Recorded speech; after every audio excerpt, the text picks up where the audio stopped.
Thank you so much. It's always a pleasure to be in the city of Pune. There is something really magical about Pune. I discovered that right from the time of being in IDC, coming down to Pune often. Of course, made lots of friends, Nachiket, Charu, Yogesh, Shrikant there, and then lots of other people whom we are going to meet up eventually. It was not just the, coming down to Pune, going to Vaishali or Vadeshwar, having the food and things like that, and the Ganesha festival, of course, the kind of vibe that the city has, it's really, really very alluring, I would say. So much so that I even picked up some Marathi, right? And then I don't remember if it was Yogesh or other friend Atul who used to say, "Are Mallu, tu Pune se hi shadi karna." Fortunately or unfortunately, it did not happen. I married another Mallu. But right now, my daughter is studying in Simbi with under tutelage of Charuta. So again, the connects are getting stronger and stronger. Yeah. So I think we should all give it up to the city of Pune. Yeah, like Pushkar said, right? Today is a very significant day. 26th of July, this is when the Olympics is starting in Paris, in a few hours from now. I just thought of connecting it to the theme, of course, approved by the International Olympic Association, that's the fastest, stronger, higher. But I've also added something else, right? So, and then we will go through it as to how that kind of reflects into an enterprise kind of a context. Before that, I just thought of giving a little bit more of introduction about myself. Of course, Pushkar did a great job of doing that. Been in this field for quite a long time. I've seen the evolution, starting with mechanical engineering to starting my career as an industrial designer, moving on to UX, and then working across different kinds of industry. And now the thick of data, AI, etc. I manage a team for the UX cloud infrastructure. When you say infrastructure, it really literally talks about the storing of all your data, the movement of data, networking between sites, and also the applications for the different kinds of developers that we have, right?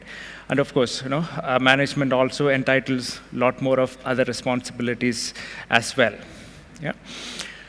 Now, we are in this era of AI, which is completely being powered by cloud computing, right? And this is one question which I also had when I first moved into Google. Hey, what's all this about cloud computing? So let's see if we can get some data out of it. People think that the internet is in the cloud. People think of wireless, things going through the air, but the reality is 98% of traffic goes through fiber optic cables. 70% of the world is covered with water.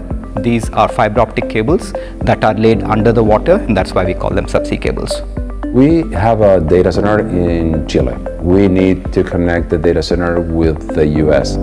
Our products are growing. Our products are more sophisticated. They need more bandwidth. South America is a very costly region. We cannot scale using the existing cables because they don't have enough capacity. They are almost end of life and their cost is very high. Curie is a submarine cable system that Google has built between Los Angeles and Valparaiso, Chile. So it's our first experience on an international private cable. We are going to be able to bring more content to the region and extend our ability to connect to users in that part of the world. Curie consists of about 10,500 kilometers of submarine cable, which is about 2.5 times the length between the east and west coast of the United States. In optics, the further you go, the lower the capacity per fiber pair is. So if you take something like Curie, we decided to go with 4 fiber pairs. It supports approximately 18 terabits per second for a total of about 72 terabits per second on that cable. And spaced out every 100 kilometers along that cable, we have an amplifier, which is also called a repeater in the industry, to amplify the signal. As light traverses through the fiber, it loses some of its intensity. So imagine if you did not have a repeater. It just becomes impossible to recover that signal, because that signal is now absolutely indistinguishable from noise. The undersea cables basically started out with copper cables. Now it's basically the size of a garden hose without armor. So on top of our fiber optic core, there are some armor wires to add strength. And then on top of that is a copper path, which allows us to power our repeaters and amplifiers. On top of that, you have a protective coating so that you don't have electrical short to the ocean. There is no adverse environmental impact from submarine cables. They are made of completely inert materials that do no harm to the flora, the fauna of the oceans. There is a short period of disruption during the time of installation or repair, but nature covers it very, very quickly. Okay, so it's a slightly more longer video. I just thought of sharing a bit of the snippet in terms of what does cloud computing also mean, right? To put data up there in the cloud, probably you'll have to go under the ocean as well, right? I mean, very rarely do we realize or recognize the fact that there is still a lot more of physical connectivity which drives the whole movement of data today. Yeah? So in the going with the theme of being versus, so this is one question which I keep getting asked, or when we do interviews in various organizations. Which way should I go? Should I go the consumer way, or should I go the enterprise way, right? So this is something which, especially for a budding designer, there's always this question in terms of, hey, where should I be really focusing on? Typically, if you talk about a company like, say, even Samsung or even Google, the first image that comes to mind, obviously, would be the consumer side, right? I mean, talking about a YouTube or a search or a Maps or a Google Pay, etc. But do you even realize that a lot of these things, what you see, are being enabled by those enterprise applications, which probably goes in the background, right? And that's what I wanted to really talk about today. But let me also state some of those misconceptions, or what people typically call them, right? By no means, it guarantees you instant gratification. You're in for a really, really tough journey altogether. It's never boring, repetitive, slow, or low on innovation. I'll show you why as well. But of course, there are cases. It doesn't apply to all of the industry for sure. This is where, let's get back to the theme in terms of what makes it harder, faster, higher, stronger, and then how do we make things together? Yeah, you're in for the long haul, right? The software development life cycle of any typical enterprise is very, very long, right? And then typically it goes again with a roadmap, which means you are putting together a vision in terms of how you are envisaging your solution to grow and scale and move as the time progresses, right? So it's never about, let's create something, put it out, and then ship it and see, hey, whether it works or not. So that's definitely one very, very, very big difference. The next comes in terms of the domain. You really, really need to learn the domain and understand the context. It's much more in depth than probably in some of the other areas. So much so that the onboarding for a new designer or an employee itself would take months, right, to achieve that. So these are again some of those things which really makes a difference: productivity, scalability, performance, efficiency. These become the key. Okay? And then looking at security and compliance. These are again, of course, for designers, sometimes it may seem to be like the hurdles, but these are again things which are non-negotiable, right? So these are some things which does make things harder. Yeah, obviously, let's not sugarcoat it anyway. And there are other things, which includes the onboarding as well as supporting the users, right? It's never about, hey, we've got a new set of users, onboarded them, and that's it, right? And these are, again, very, very mission-critical applications with extremely high stakes on the ground, right? And this is where, again, you have a role as a designer, as a researcher, as a UX practitioner, to be engaged with the users for a very, very long time, right?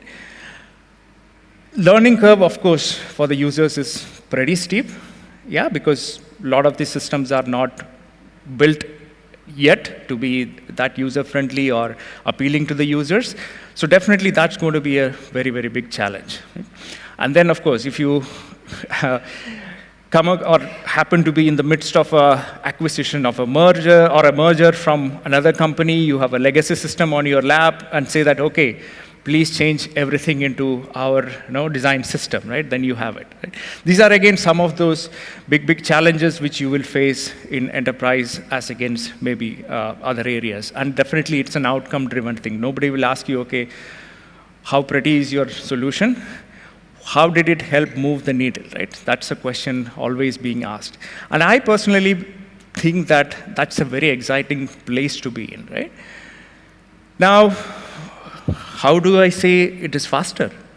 Because in my experience, I've seen most of these enterprise teams are a lot more process-centric. Okay? They're a lot more organized or structured. I would say a lot more. Doesn't mean that it applies to every company in every situation, every project.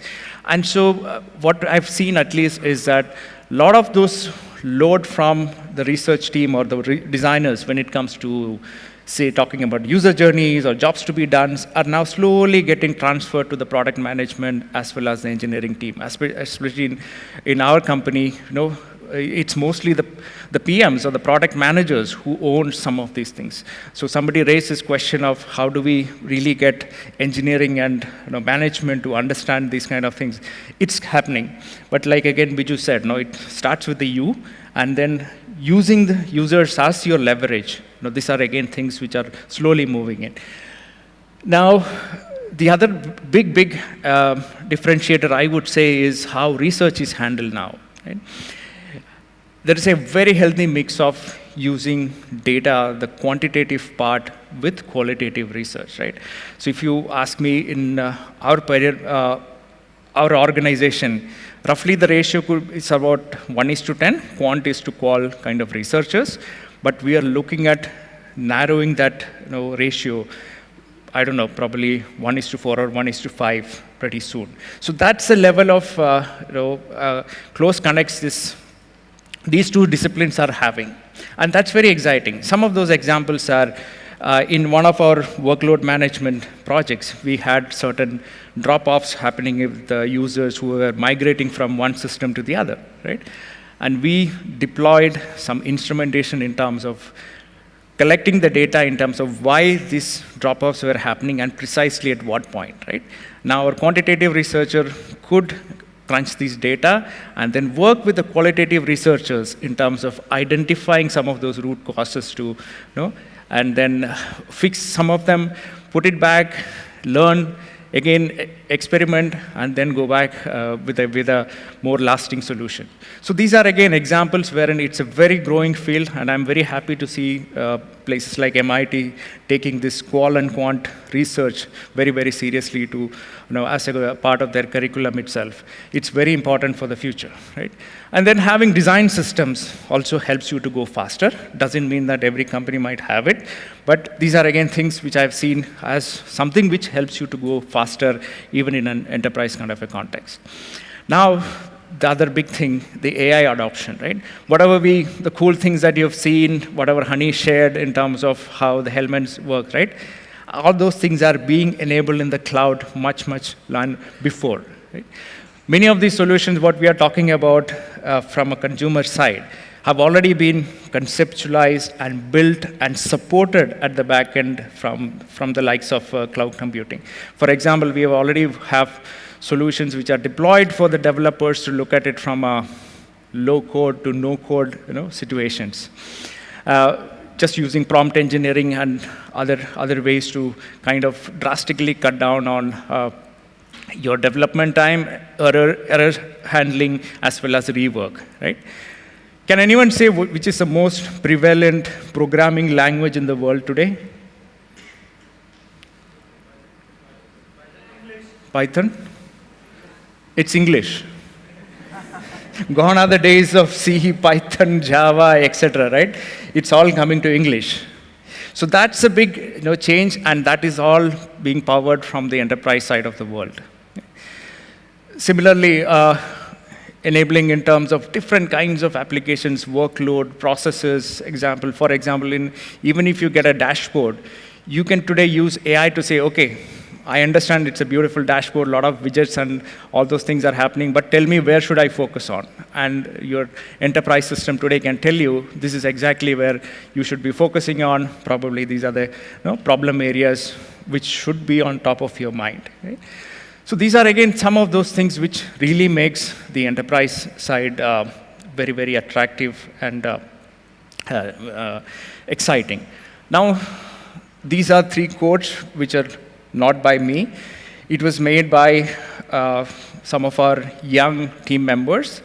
We hired 3 new grads 2 years ago, and they're completely sold on the enterprise side of things, and incidentally, one of them is from MIT, and they said, Pradeep, this is where I have seen my brain is put to more work than my hands to do something on the Figma part of it, right? Then comes the excitement of being able to learn, experiment, adapt, change, deploy, and then learn from the users again from a very longitudinal point of view. And like I said, the qual and quant mix, right? So that again becomes very, very exciting for many of our designers. And then coming very, very extremely close to the technology part.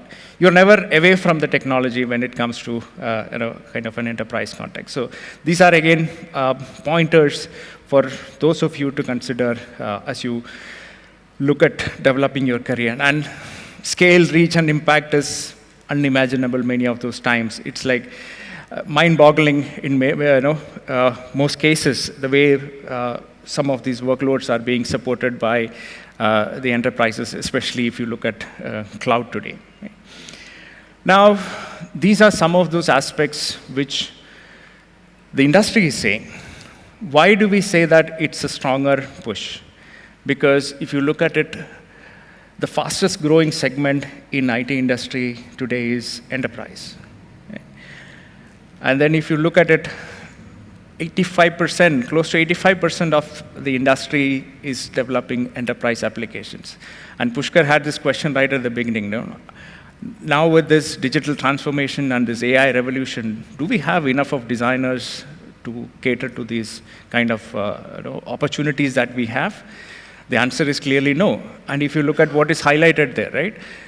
IDC says that by 2025, 90% of the enterprise apps are going to embrace AI into their solutions. Right? So these are, again, pointers that we should also be thinking about, considering as we plan our career as well as our next move. And then, why do we say it has to be together? So this is a chart from Norman Nielsen, which says that roughly by in 2050, that's in the next 25 years, there's going to be a 100-fold increase in the number of designers. The chart almost says that we are 0, but then, okay. So, but again, this is something which keep it in mind, and then also look at the other slides that I showed in terms of the opportunity when it comes to working with the enterprise. Now, I also remember there was a time in which we were really hard-pressed for resources in one of the projects, and then we messaged our VP saying that, hey, Mike, we really need some resources. We're just a bunch of people, 5 people working on this project, etc. So the simple answer, he said, it was a quote from Mark Twain, one of my favorite authors. He said, it's not the size of the dog in the fight. It's the size of the fight in the dog that matters. So, Pradeep, don't ask for more, but fight more, right?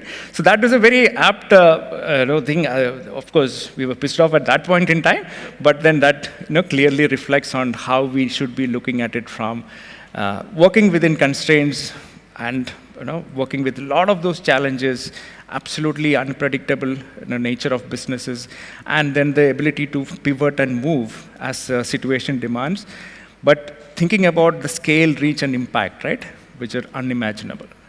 So this is where, tell me, are you ready for the big game, which is the enterprise UX? Thank you.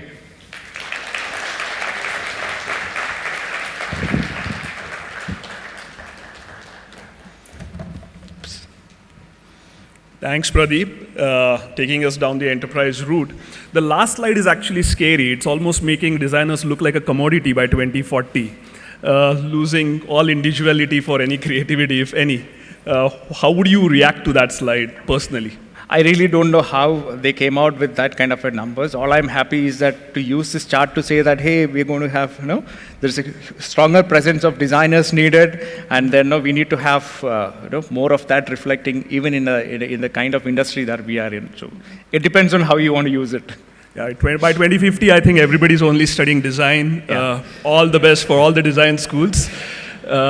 Any questions to the crowd? Yeah, just to add to that, last evening, Shiva, myself, and then Achyuta, we were all discussing. I mean, now you also have this $499 design courses, right? Learn it for a week, and then you are a designer, and it goes on a LinkedIn, and then within 2 months, you are the head of design at some startup. So the floor is open for questions. Do we have any questions here? I can see 3 hands, exact 3 hands. So there's one in the front, one in the back. Let's start with the back. Hi, Pradeep. Mayank this side. I'm from Atlas Copco Group. Lovely presentation. I'm also an enterprise UX designer. So the question would be around, if we design enterprise systems, the users are few. And like the hyper-personalization of the application based on the users and the needs also needs to be done. Do you see the way the earlier presentation was also about like making designs in a way that the user is personalizing, or the AI is helping them to personalize onto them? What do you want to say about it? Sure, great question. So this is always this paradox. Should I go B2B or B2C, right? But even any B2B, there's a B2B2C, right? That's exactly where I was connecting to what Honey showed, right? That's the C part of it. But how does it get actualized? It's all happening at the background, right? And so even if you say that, hey, I'm designing this for all the network administrators. Oh, I'm in this world of just dealing with network administrators. And that's where, again, you need to also look at jobs to be done, right? What's the outcome of this? By doing this, they are able to achieve some goal, which is eventually leading into, maybe faster movement of data, maybe, in terms of imaging your heart faster or better, or maybe, helping to bring Sunita Williams from the safe station back to Earth. It could be different kinds of applications. So it's also very important to see what that outcome is. So don't forget that B2B2C, right? Where that's not really C, it's the user comes in. Yeah. Thank you. I think, is the mic all ready? Yeah.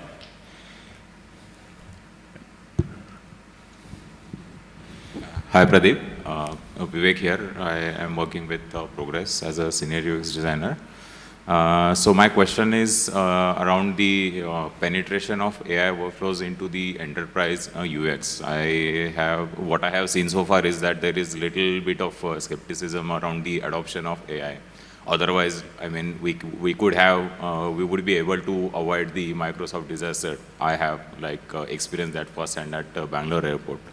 So my question is how do we, what are those some steps that we can take to bring that adoption and have the higher adoption for the AI within the enterprise context, like if we consider at cybersecurity or CSPM workflows? How do we eliminate that feeling of alienated feeling around the AI? So. Yeah, thanks, Vivek. A very pertinent question. Obviously, this is an area which is still evolving, right? We don't have answers for everything yet. I mean, nobody would have imagined or dreamt about what happened. Very unfortunate with the outage we had a few weeks ago. And so there is no ready answer to say, hey, this is exactly how you should be doing it. But the question I will ask back to you and others is that, how have you embraced AI, right? Before you start talking about AI, how many of you have even gone to YouTube to look at what are LLMs, what are those prompt engineering, what is the fundamentals of AI? Go to Coursera, go to Udemy, there are tons of free courses as well, right? We all need to get more closer to what's coming on the technology. Not to say that, hey, tomorrow we'll all start coding or programming. And like Hemant said, the language for programming today and tomorrow is going to be English, right? And so unless we start doing this and then showing smaller examples, right?